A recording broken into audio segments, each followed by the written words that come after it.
Our next speaker is Dr. Jessie Kastler. She has recently been named the Interim Director of the Marine Education Center. The Marine Education Center is the entity of the University of Southern Mississippi that puts on the Hurricane Bowl as a part of the National Ocean Sciences Bowl. I've had the pleasure to work closely and for Jessie for several years, and she has an important job in science, and that's really relating science to the public and working real closely with the public and all that entails. I'm sure she'll talk more about that. I'll go ahead and take it away, Jessie. Thanks, Aaron. I am going to take a shot at sharing my screen, and you just tell me if this doesn't work. I think the piece I want to show is this. And I think I have to do this. Can you see anything? Because I'm 4 pictures.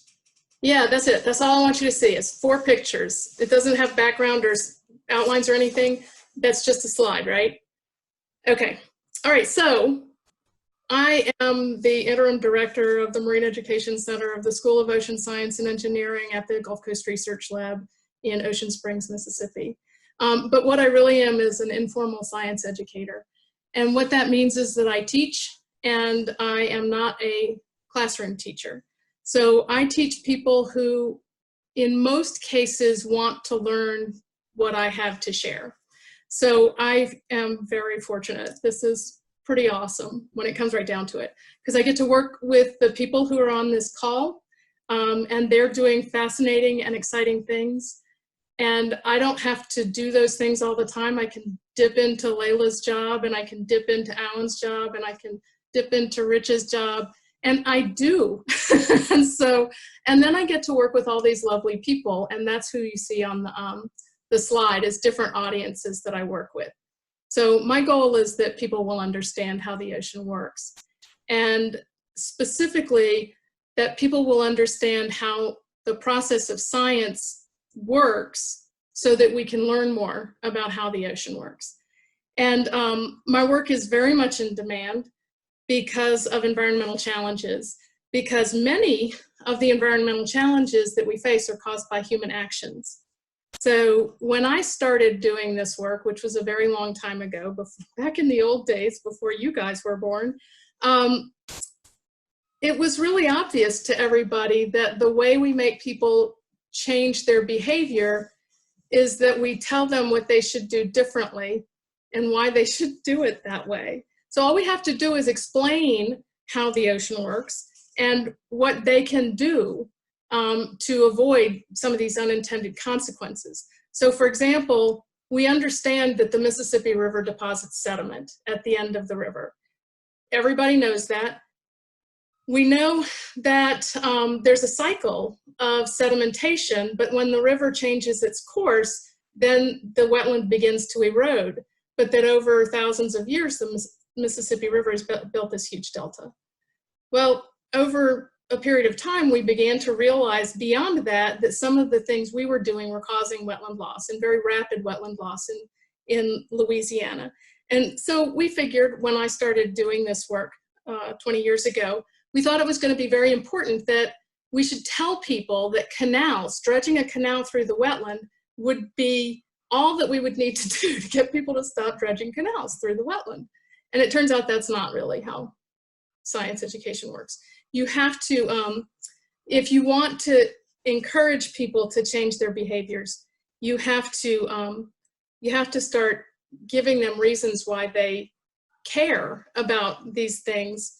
And it's not just a question of telling them these things, it's a question of having relationships with people, of engaging people in the type of work, in the science that's involved in learning these things.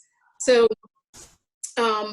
what I've been doing for my job for the last 10 years, as I've moved into my position at the University of Southern Mississippi, is bringing research scientists into communication with various other groups of people. And some of the groups of people that I've had working with research scientists are the ones that you see in the photographs. It includes high school students. It includes classroom teachers on the lower left-hand corner of the screen. It just includes general basic people off the street who are interested in science. And the group I'm going to talk about for a minute here is the group that is on the upper right-hand screen. That's a group of commercial fishermen who primarily or predominantly do not speak English.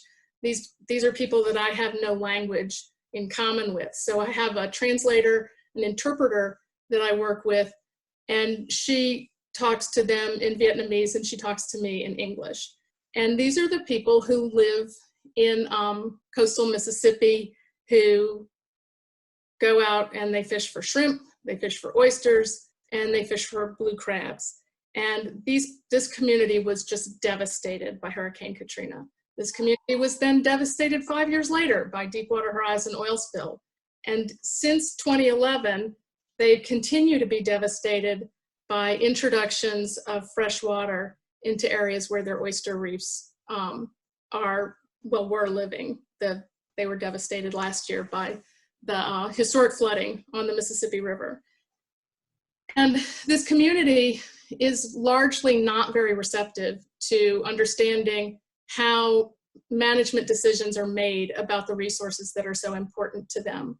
So it's been my role has been to help them learn more about how science works and to recognize that science is actually a transparent process and that it's not something that we change because of who they are.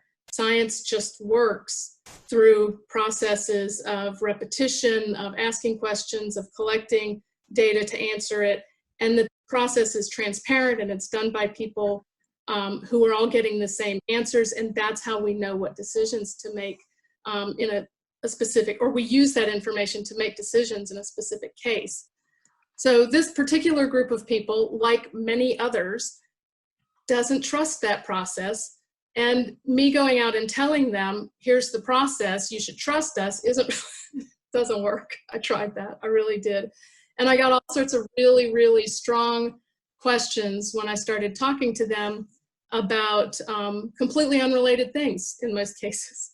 So what we did is we brought them to the center, we brought them to the university, we introduced them to the scientists, and we engaged them in science.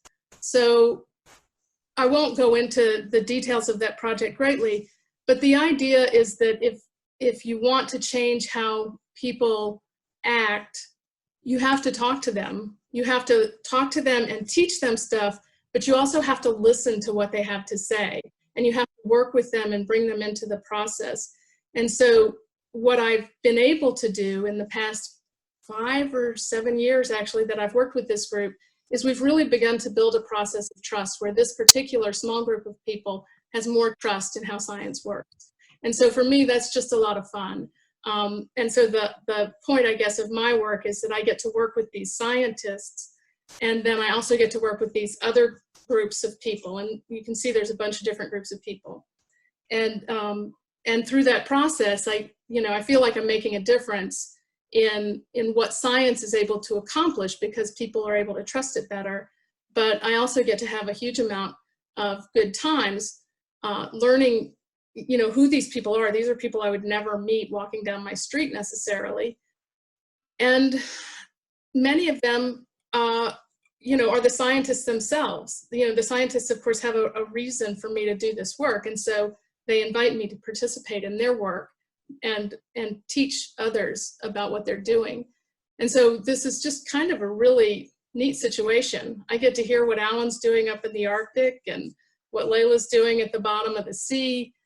And I get to share it with anybody who's interested. And I hope at some point that I will get to, I'm sharing it with you from one direction, but I'm looking forward to the day when you're on the other side with us and we're doing the sharing together. So if you have any questions about how I got here or what I do in a specific day or anything along those lines, I'd be happy to address those. Thanks, Jessie. I appreciate that. Anybody have any questions for Jessie? By the way, you are making a difference. You say you hope, but you are. Thank you. If you have a question, go ahead and ask, please. Looks like Emily Chase has a question. If you want to go on ahead and unmute yourself. Hi. So I have a question about the process of like figuring out who you choose to interact with, like education wise.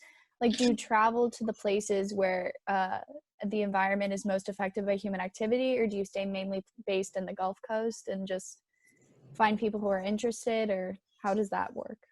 That's actually, that's the first thing.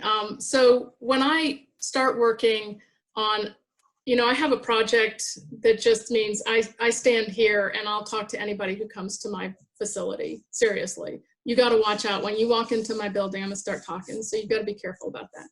But if a scientist wants to engage me and get me to do work on their particular research, or if there's some other project going on or some other issue that we want to address, the first thing that we do is decide who is the audience. And so the audience depends on what the problem is.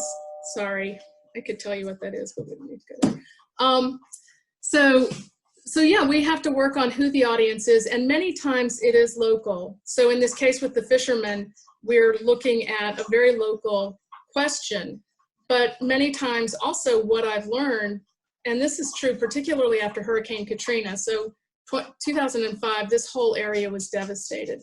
And I spent a lot of time working from my location and going into New Orleans and doing some teaching there. But I also went all over the country and talked about the situation that had happened in New Orleans and how we can build for resilience. So I have never gone to a place just to take their issue and teach it to their residents, but I have taken what I've learned and talked to communities in other parts of the country. I don't know if that answers it. Thanks, Emily. Thank you. Thank you. All right. Ireland, real quick, if you want to go ahead and ask another question. Oh yeah. So I said my question in the chat to you privately just because I didn't know how to phrase it like in words, so I like had to type it out. Yes. It's kind of like a Oh, I love this question. Okay. So the question is, do you ever speak with public officials or offer testimony on legislation? And then how do I work on some of the partnerships in environmental and economic issues? Okay, so that's the other project that I didn't tell you about. And that is on community resilience. So after this hurricane, we had just a lot of things shut down. And it's actually one of the reasons that I moved to Mississippi, because I was in Louisiana before.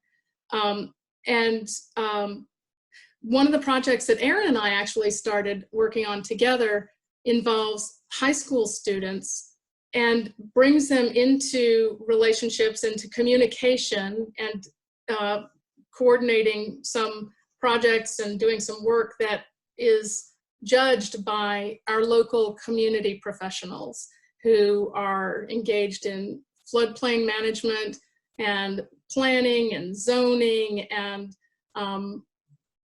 natural resources decision making. And so I don't really, I have gone out and spoken to public officials. I've never given testimony on legislation, but I have interacted with people who are writing legislation about various topics because they are environmentally timely. But mostly what I try and do is get it so that my students or the participants in the projects that I'm working on are able to do that exact thing.